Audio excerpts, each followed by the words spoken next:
The Tamil calendar says Agni Nakshatram or peak summer heat begins in Tamil Nadu on the 4th of May. That is exactly the date on which the Tamil Nadu Assembly election results will be counted, and we should know on that day who is going to be ruling Tamil Nadu over the next 5 years.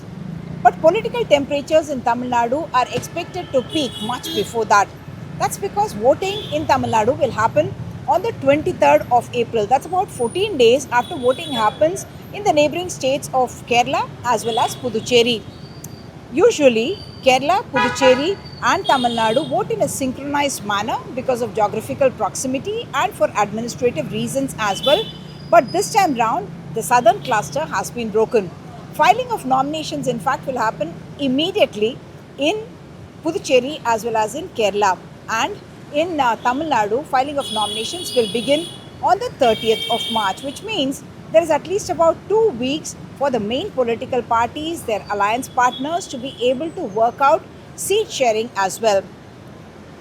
Which party is going to contest from where and who are the candidates. That is something that is going to take a lot of haggling and negotiation as well. In this entire scenario, what we are seeing is that the DMK alliance has more or less finalized what it is going to be sharing with its alliance partners, whereas the NDA alliance of the BJP as well as the AIADMK and other partners are still to take the first steps. What we hear is that a party like the AMMK of TTV Dinakaran, for instance, is said to have claimed that they do not want to have these negotiations with with the AIADMK, but would rather talk to the BJP.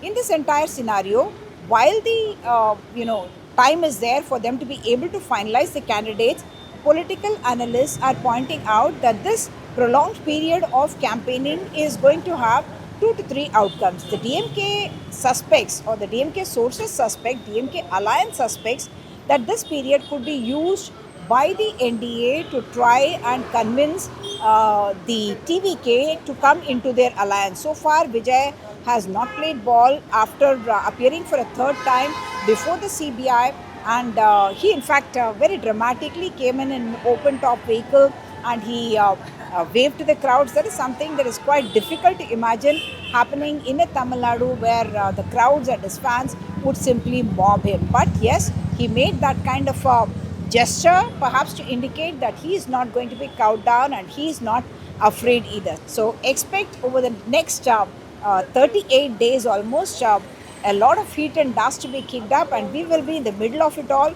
bringing you all the action as well as the analysis.